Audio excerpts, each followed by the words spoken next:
Assalomu alaykum barchaga. Sizlar bilan IDC Matematika 2-qism kitobidan darslarimizni davom ettiramiz. Bugungi mavzuyimiz modulli tengsizliklar mavzusi ekan.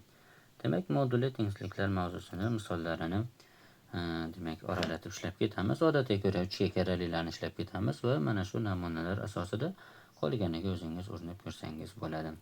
Demak, 3-savoldan boshladik. 2x plus 7 ning moduli katta yoki teng bo'lishi kerak -4 dan. Mana shu tengsizlik qachon bajariladi? Ushbu tengsizlik har doim bajariladi, chunki modulli ifodaning qiymati har doim musbat chiqadi va musbat sonimiz -4 dan katta bo'lishi aniq bo'ladi. Demak, javobimiz -cheksizdan cheksizgacha ixtiyoriy son bizda yechim bo'lishi mumkin yoki x tegishli r deb qo'ysak ham bo'laveradi. Demak, 6-savolga o'tamiz. X minus 5 ning modulini 0 dan kichkina bo'lsin demoqda. Demak, x minus 5 ning modulini 0 dan kichkina qilib bering deyishyapti bizga. Biz aytamizki, yo'q, biror sonning modulini biz 0 dan kichkina qilib bera olmaymiz, akajonlar. Buni iloji yo'q deymiz, chunki moduldan manfiy son chiqmaydi. Lekin hech bo'lmasa 0 ga teng qilib beringlar deyapti ekan. Buni endi ilojini qilsak bo'ladi. Bu qachon bo'ladi?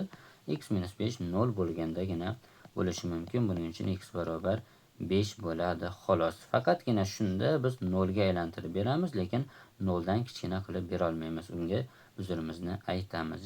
Demak, javobimiz faqatgina x barobar 5 bo'lar ekan. Shundagina 0 ga teng bo'lishi mumkin, lekin 0 dan kichkina bo'la olmaydi. Demak, davom etamiz. 9-savol. Endi bu yerda x kvadrat minus 5x plus 4 ning moduli nima bo'lishidan qat'iy nazar qandaydir ifodaning modulini 0 dan kichkina qilib beringlar deyapti. Bunga aytamizki, endi buni umuman iloji yo'q. Hech bo'lmasa 0 ga teng deyishganda ham 0 qilib bera olar edik, lekin 0 dan kichkina qilishimizda umuman iloji yo'q. Bu mutlaqo bo'sh to'plam bo'ladi. Sonning moduli manfiy bo'lishi mumkin emas. Kamida 0 bo'ladir endi biror sonda modul olganimizda. Xo'sh, endi 12-savol. 3x ning modulini 9 dan kichkina qilib bering demoqda. 3x ning moduli 9 dan kichkina bo'lishi uchun uning o'zi 9 dan kichkina bo'lishi kerak, lekin 9 dan kichkina deylik -20, -30 oladigan bo'lsak, ularning moduli 9 dan kattalashib ketib qoladi. Shuning uchun 9 dan kichkina bo'lsin, to'g'ri, lekin -9 dan kichkina bo'lib ketmasin. -9 bilan 9 ning orasida bo'lsa, modul olganimizda qiymati 9 dan kichkina bo'ladi. Demak, kichkina deganimizda bizda ko'pincha qo'sh tengsizlik bo'ladi. -9 bilan 9 ning orasida bo'lishi kerak ekan. Barchasini 3 ga bo'lib yuborsak, -3 dan katta yoki teng x, kichik yoki teng 3 bo'ladi-da, -3 dan 3 gacha oralig'imiz bizda yechim bo'lib qoladi. Davom etamiz. 15-savol. Bunda endi x ning moduli 4 dan kichkina bo'lsin demoqda. X ning moduli 4 dan kichkina bo'lishi uchun avvalo o'zi 4 dan kichkina bo'lishi kerak, lekin 4 dan kichkina ixtiyoriy sonni olsak bo'lmaydi, chunki misol uchun -10 ni oladigan bo'lsam, u 4 dan kichkina, lekin moduli 4 dan kattalashib ketib qoladi. Shu sababli 4 dan kichkina bo'lsin, to'g'ri, lekin -4 dan kichkina bo'lib ketmasin, -4 dan kattaroq bo'lsin, chunki -4 dan uyog'iga sonni o'zi kichiklashgani bilan moduli kattalashib ketib qoladi, -5, -6 larda.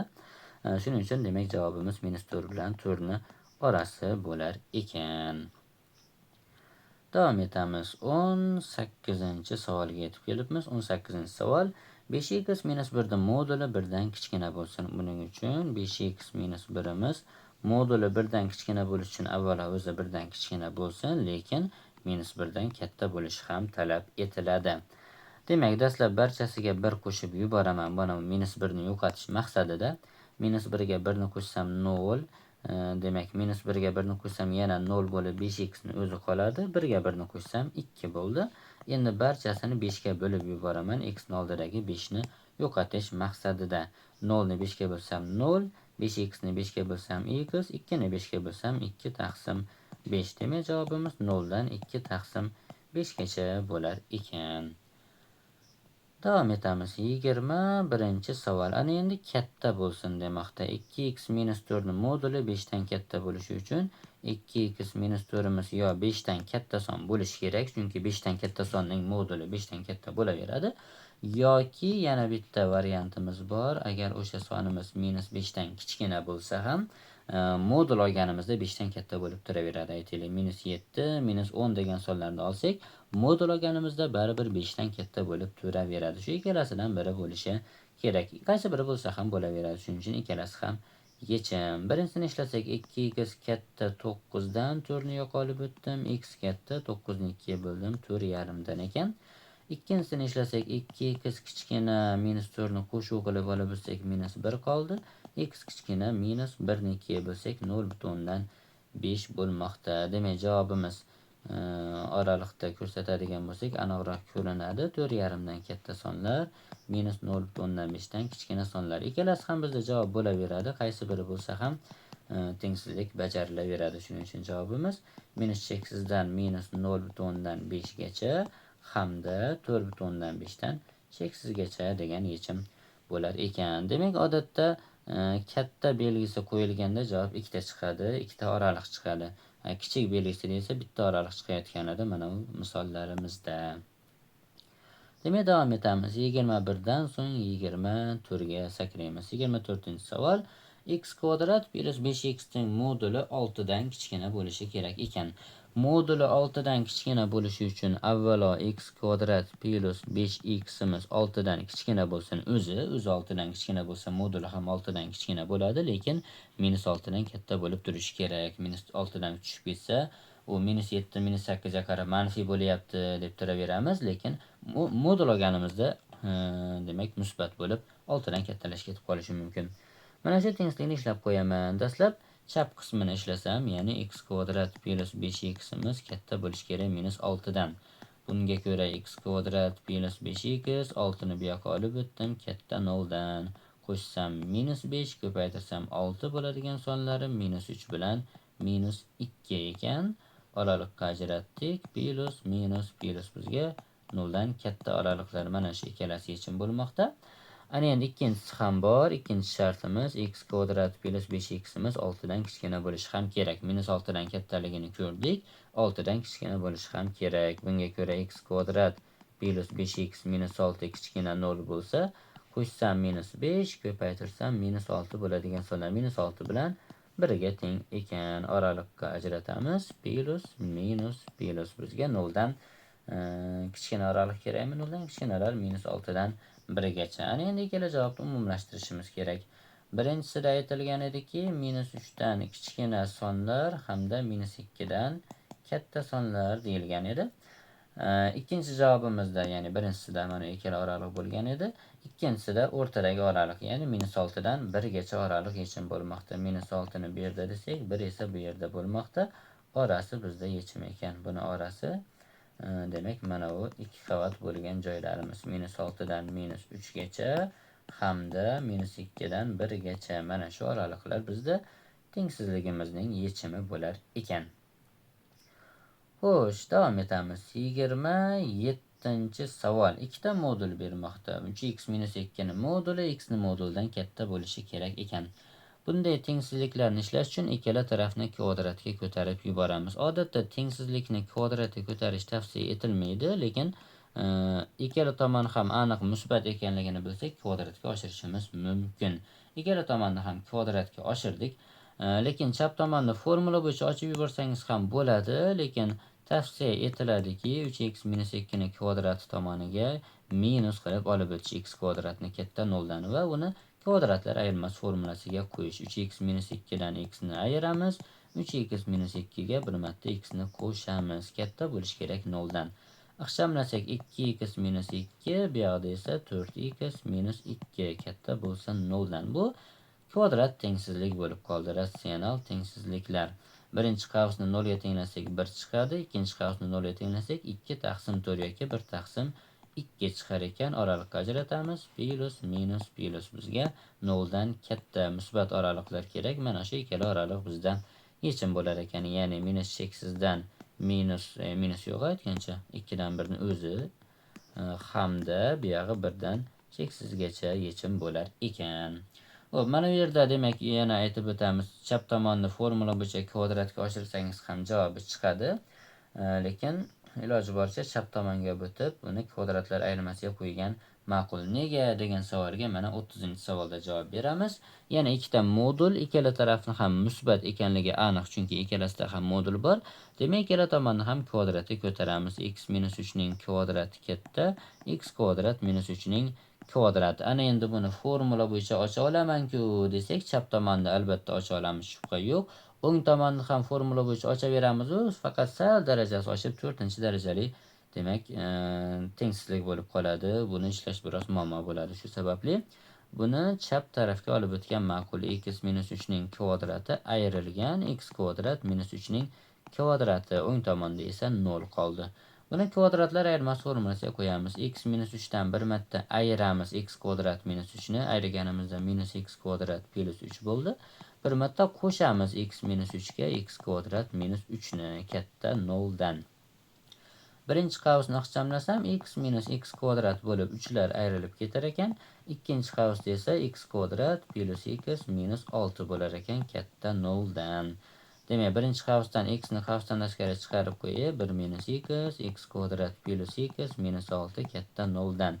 Oraliqlar usulidan foydalanamiz, har birini 0 ga tenglab. Birinchi qavsni 0 ga tenglasak, birinchi x ni o'zi ekan, qavsi yo'q. Bundan 0 ni o'zi chiqadi. Ikkinchi qavsni 0 ga tenglasak 1 ga teng chiqdi. Buni 0 ga tenglaganimizda, buni 0 ga tenglasak, yig'indisi minus 1, ko'paytmasi minus 6 bo'ladigan sonlar bu minus 3 bilan 2 ekan. Demak, minus 3 hamda 2 uning ildizlari ekan. Oraliqlarga ajratib olamiz. Xo'sh, x ni oldi bu yerda manfiy bo'lganligi uchun oxirgi oralig'imiz, o'ng tomondagi oxirgi oralig'imiz manfiy bo'ladi. Qolgani almashib ketaveradi. Bizga 0 dan kattalar kerak ekan. 0 dan kattalar mana bu plyusli oraliqlar yechim bo'lar ekan. Minus 3 dan 0 ga qadar hamda 1 dan 2 ga qadar. Mana shu oralig'imiz bizda yechim bo'lar ekan. Demak, davom etamiz. 33-savolga yetib kelibmiz. Ana mana deguncha. 33-savol, ana endi buni haqiqatan demak kvadratga oshirgandan keyin formula bo'yicha yozishimiz bu mudhish xatoga aylanadi. Ikkala tarafni ham kvadratga ko'taraman. X kvadrat plus 5x plus 3 ning kvadrati kichik yoki teng 2x plus 7 ning kvadrati. Formula bo'yicha ochish bu yerda mudhish xato bo'ladi deb aytib o'tdik. Buning kvadrati turib tursin, minus qilib olib o'taman. 2x plus 7 ning kvadratini kichik yoki teng 0 dan.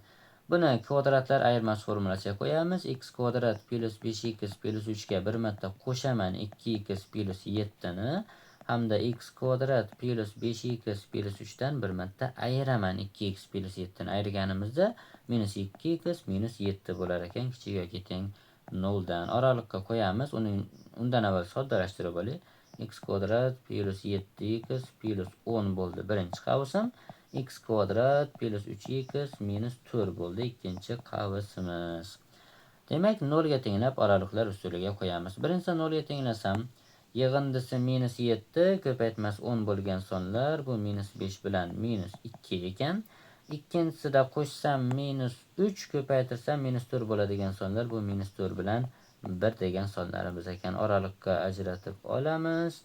X kvadratlarni oldim musbat, demak bu oxiri musbat, qolgani almashib ketaveradi. Bizga 0 dan kichkina yechimlar kerak. 0 dan kichkina degani mana bu ikkala oraliq bo'lmoqda. Bu degani minus 5 dan minus 4 gacha ikkalasi ham noqat'iy tengsizlik hamda minus 2 dan 1 gacha oraliq bizdan tengsizligimizning yechimi bo'lar ekan. Davom etamiz. 36-savol. Tengsizlikni nechta natural son qanoatlantirmaydi demoqda. X kvadrat minus 3x plus 2 ning moduli 0 dan katta bo'lsin deyapti. Biz aytamizki, akajon qizig'misiz, o'zi modul-ku bu deymiz. Modul 0 dan katta ekanligi aniq. Faqatgina bittagina holat bor. O'sha modul ichida turgan narsamiz tasodifan 0 bo'lib qolishi mumkin. 0 bo'lsa 0 katta 0 bu xato tengsizlik bo'ladi, chunki noqat'iy tengsizlik emas. Shuning uchun mana shu narsa 0 bo'lmasa bo'ldi. 0 bo'lmasa bo'ldi, qolgan xohlagan son bo'laversin. Musbatmi, manfiymi qizig'i yo'q. Modulimiz bizga musbat qilib chiqarib beradi. Faqat 0 ga kuchi yetmay qoladi. 0 0 bo'yicha qolib ketib qoladi. Shuning uchun 0 bo'lmaslik kerak. Buning uchun qachon 0 bo'ladi o'zi bu? Yig'indisi, ildizlar yig'indisi 3, ko'paytmasi 2 bo'ladigan sonlar bu bittasi 1 ekan, ikkinchisi 2 ekan. Mana shu ikkala sonni qabul qilmasa bo'lgani. Shundan 0 bo'lib qolar ekan. Nechta natural son qanoatlantirmaydi desa shu ikkalasi bo'ladi. Mana shu ikkalasida 0 ga teng bo'lib qoladi-da, 0 bo'lishi mumkin emas bo'ladi. Qolgan xohlagan son nafaqat natural son musbat, manfiy qizig'i yo'q. Mana shu ikkala sonni qo'ymasak bo'lgani. Ikkita natural son ushbu tengsizlikni qanoatlantirmas ekan.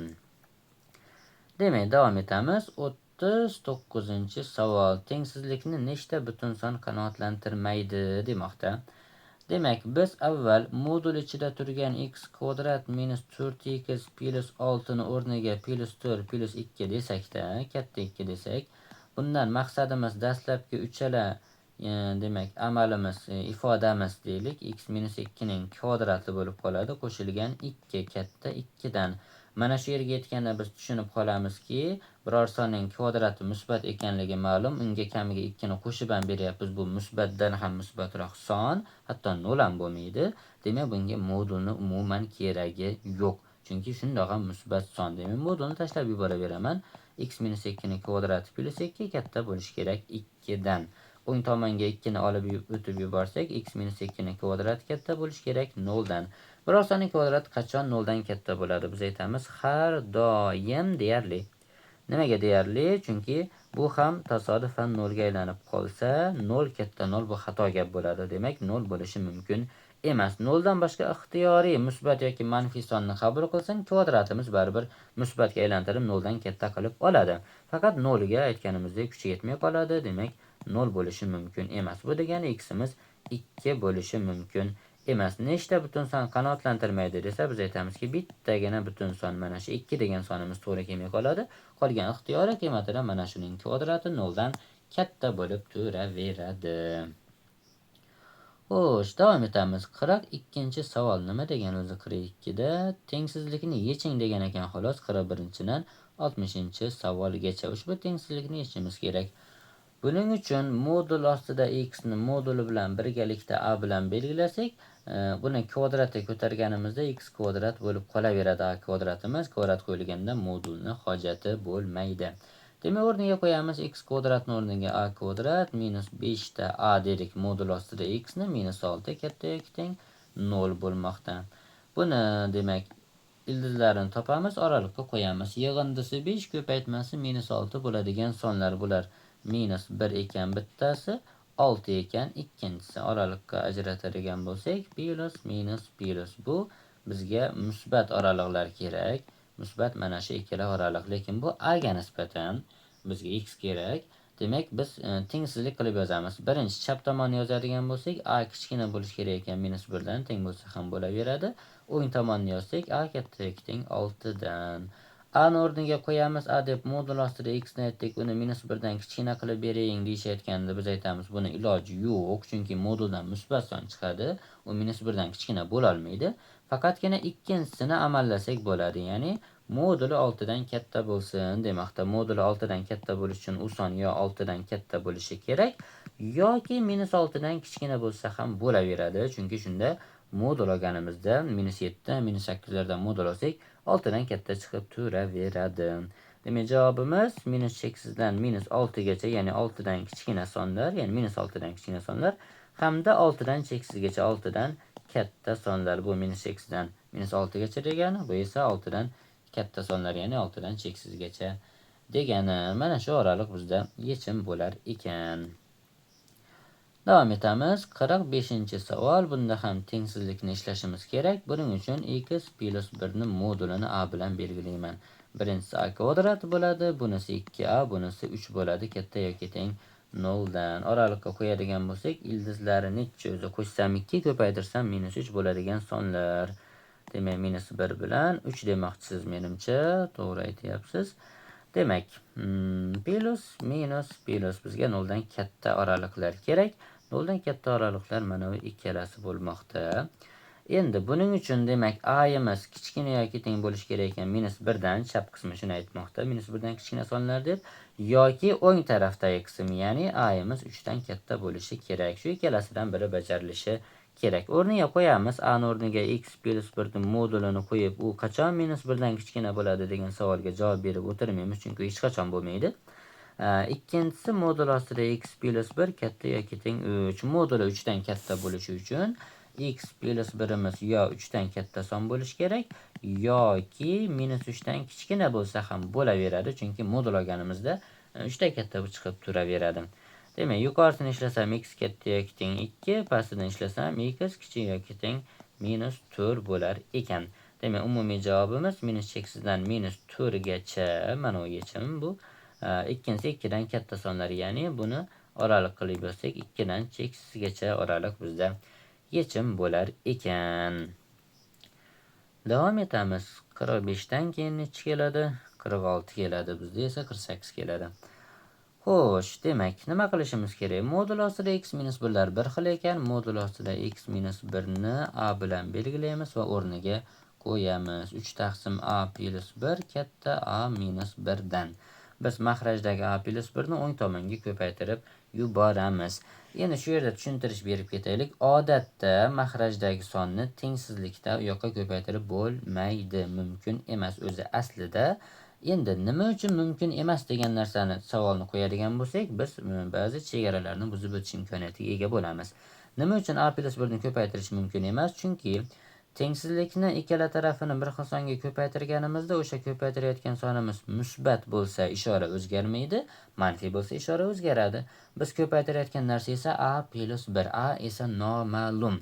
Bilmaymiz musbat yoki manfiy ekanligini, shuning uchun ko'paytirish mumkin emas deyiladi. Musbat bo'lsa o'zgartirmaslik kerak, manfiy bo'lsa o'zgartirish kerak.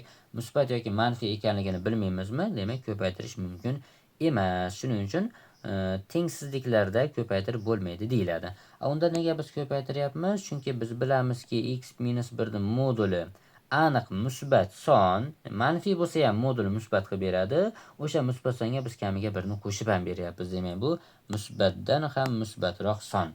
Demak, aniq bilamiz a plus 1 musbatligini. Shuning uchun ishora o'zgararmikin, o'zgarmasmikin deb ikkilanib o'tirmaymiz. Musbat bo'lganligi uchun ishora o'zgarmaydi. Demak, shu bo'yicha ham qisqacha tushuntirish berib ketdik. Har bir narsani nega degan savolga javob bersangiz, har bitta savolga, har bitta qoidaga, demak, vaqti kelib ayrim qoidalarni buzishingiz ham mumkin bo'ladi. Demak, ko'paytiramiz a minus 1 ni a plus 1 ga 3 katta bu kvadratlar ayirmasi bo'ldi. Barchasini o'ng tomonga olib o'tsam a kvadrat minus 4 kichkina 0 dan bo'lmoqda. Buni a minus 2 bilan a plus 2 ga ajratsak kichkina 0 dan. Oraliqqa qo'yamiz. Ildizlari minus 2 bilan 2 ekan, oraliqqa ajratamiz va plus minus plusga ajratsak bizga 0 dan kichkinalar kerak. 0 dan kichkina deganimiz bizda o'rtadagi oraliq bo'lmoqda. Minus 2 bilan 2 ning orasi. Xo'sh, demak, minus 2 dan katta bo'lish kerak ekan a, kichkina bo'lish kerak ekan 2 dan. Minus 2 dan katta bo'lish kerak ekan a ni o'rniga modul ostida x minus 1 qo'yaman. Shuni a degan edim. Kichkina bo'lish kerak 2 dan. Tengsizlikning chap qismini ishlab o'tirmaymiz, chunki biror sonning moduli minus 2 dan katta ekanligi aniq. Shunchaki o'ng qismini ishlab qo'yaman. X minus 1 ning moduli 2 dan kichkina bo'lish kerak ekan. Buning uchun x minus 1 o'zi 2 dan kichkina bo'lsin yoki emas, 2 dan kichkina bo'lsin, hamda bo'ladi. Hamda minus 2 dan katta bo'lishi ham kerak. Minus 2 dan kichkina bo'lsa, u modul olganimizda 2 dan kattalash ketib qoladi. Demak, moduli 2 dan kichkina bo'lishi uchun o'zi 2 dan kichkina bo'lsin hamda minus 2 dan katta bo'lsin. Hammasiga 1 qo'shib yuboraman. Minus 2 ga 1 ni qo'shsam minus 1, o'rtaga 1 qo'shsam minus 1 bilan plus 1 qisqarib ketib x ni o'zi qoldi. 2 ga 1 ni qo'shsam 3. Demak, javobimiz minus 1 dan 3 gacha bo'lgan oraliq ekan. Davom etamiz. 51 savol. 51 savolda modul ostida x ko'paytirilgan x minus 3 kichik yoki teng 0 bo'lsin demoqda. Xo'sh, ushbu tengsizlikni ishlash uchun dastlab e'tibor qaratamizki, modul ostida x ga x dan modul oladigan bo'lsam, x musbat yoki manfiy ekanligidan qat'iy nazar modul uni musbat qilib yuboradi. Tengsizlikni ikkala tomonni esa musbat songa bo'lish mumkin. Ikkala tarafni ham modul ostida x ga bo'lib yuboramiz. Faqat bo'layotgan sonimiz 0 bo'lishi mumkin emas edi. Shuning uchun e'tiborga olib qo'yamiz. X 0 bo'lgan holatni. X 0 bo'lsa nima bo'ladi? X o'rniga 0 qo'ysak hamma yo'q 0 ga aylanadi hamda tengsizlik bajariladi. Demak, x barobar 0 bu tengsizligimizning birinchi yechimi. Ana endi x 0 bo'lishini e'tiborga olib qo'ydik. Endi 0 bo'lmasa-chi desa, 0 bo'lmasa, u holda ikkala tarafni ham endi bo'lish mumkin. Ikkala tarafni ham modul ostida x ga bo'lib yuborsam, chap tarafda x minus 3 qoldi, o'ng tarafda esa 0 qolmoqda. Bundan x kichik yoki teng 3 bo'lmoqda. 3 dan kichkina sonlar minus cheksizdan 3 gacha oralikda mavjud bo'ladi. 0 ham mana shu oralikda. Demak, alohida olishimiz shart emas. 0 ham mana shu sonlar orasida mavjud. Davom etamiz. 54-savol. X minus 2 ning moduli x minus 3 katta yoki teng 0 dan. Demak, yana hozirgi gap x minus 2 ning moduli biror sonning moduli demak musbat ekanligi ma'lum. Demak, u ishoraga hech qanday ta'sir o'tkazmaydi. Bizga natija 0 dan katta, ya'ni musbat chiqishi kerak natija. Bu yerdagi modul ostida x minus 2 moduli bo'lgani uchun aniq musbat. Aniq musbat narsami, demak buni tashlab yuboraveramiz. Faqat tashlab yuborgan narsamizni 0 bo'lishini e'tiborga olib qo'yishimiz kerak, chunki mana shu son 0 bo'ladigan bo'lsa, ikkinchi qavsning ahamiyati qolmaydi. 0 ga teng bo'lib ketadi va bu bo'lishi mumkin. Buning uchun x barobar 2 bo'lish kerak. Demak, 2 ushbu tengsizlikning birinchi yechimi. Qolgan yechimini ishlashimiz uchun buni demak qisqartirib yuborsak, bizda x minus 3 qoldi, katta yoki teng 0. Bundan x katta yoki teng 3 bo'lmoqda. Demak, 3 dan cheksizgacha yechim bo'lar ekan, lekin bu oralikqa mana 2 kirmay qoladi. 2 kirmay qoldi, lekin u yechim edi. Demak, bunday vaziyatlarda biz mana bunday qavsda, demak birlashma, mana bunday qavsda 2 ni yakka o'zini javob sifatida belgilab qo'yishimiz kerak bo'ladi. Demak, 57-savolga o'tamiz ekan. 57-savol. X minus 1 ning moduli turibdi suratida. Biz aytamizki, modul bo'lgandan keyin demak u musbat, musbat bo'lgandan keyin ishoraga ta'siri yo'q, tashlab yuboraveramiz. Faqat 0 bo'lishini e'tiborga olib qo'yishimiz kerak. 0 bo'lsa, mana bu tenglik bajariladi, barcha yo'q 0 ga aylanib. Demak, hamma yoq 0 qilaveradi bu. Demak, 0 bo'lsa, tengsizlik bajariladi. 0 teng 0 bo'laveradi. Mana bu noqat'iy bo'lganligi uchun. Buning uchun x nima bo'lishi kerak? X'imiz 1 bo'lishi kerak. Bu tengsizligimizning yechimlaridan biri. 1 bo'lsa, hamma yo'q 0 ga aylanadi va tengsizlik bajariladi. Xo'p, u 1 bo'lmasa-chi? 1 bo'lmasa, buni qisqartirib yuboraveramiz, faqat mahrajni o'zini qoldiraman. Kichik yoki teng 0 edi. Men teng qismini yozmayman, chunki bu mahrajdagi narsa baribir 0 bo'la olmaydi. Buni ishlashimiz uchun endi kvadrat tengsizlik ildizlari qo'shsam 5, ko'paytirsam 6 bo'ladigan sonlar bu bittasi 2, bittasi 3. Oralikqa ajratadigan bo'lsak, plus minus plus bizga 0 dan kichkinalar kerak. 2 dan 3 gacha oraliq bizda yechim ekan, lekin boshida olib qo'ygan 1 degan yechimimiz bu oralikqa kirmay qoladi. Uni alohida yechim sifatida maxsus mana bunday qavslar bilan, taxtiravonlar bilan uni qo'shib qo'yishimiz kerak. 1 degan yechimimizni. Uning uchun alohida qavs ochiladi. Mana shu bizda yechim bo'lmoqda. Xo'sh, davom etamiz. 60-savol. Bunda ham o'shanday vaziyat. X minus 3 ning moduli musbat ekanligi ma'lum, ishoraga ta'siri yo'q, faqat 0 bo'lishini e'tiborga olib qo'yamiz. Ya'ni x barobar 3 bo'lsa, nima bo'ladi? Mumkinmi 3 bo'lishi? Aslo yo'q, mumkin emas, chunki qat'iy tengsizlik bo'lganligi uchun x'imiz 3 ga teng 0 ga teng bo'lishi mumkin emas. X 3 ga teng bo'lganda 0 bo'lib ketadi. Demak, mabodo yechimlar orasiga 3 kirib qolsa, 3 ni chiqarib tashlashimiz kerak bo'ladi. Chunki bu yechim emas, 0 ga teng qilib qo'yadi. Ya'ni surat 0 ga teng bo'ldi, hamma yo'q 0 ga aylanib ketadi. 0 bo'lishi mumkin emas, chunki bu qat'iy tengsizlik. Demak, suratni tashlab yubordim. Endi mahrajni ishlab qo'yaman. X kvadrat minus 4x plus 3 kichkina 0 dan. Qo'shsam 4, ko'paytirsam 3 chiqadigan sonlar. To'g'ri aytdingiz, 1 bilan 3 deb. Oralikqa ajratamiz. Demak, plus minus plus 0 dan kichkinalar. 0 dan kichkinalar bu 1 dan 3 gacha oraliq bo'lmoqda.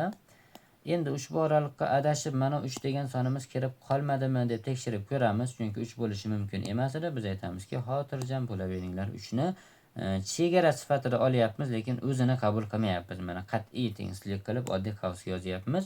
Demak, 1 dan 3 gacha javobimiz yechim sifatida qabul qilinaveradi.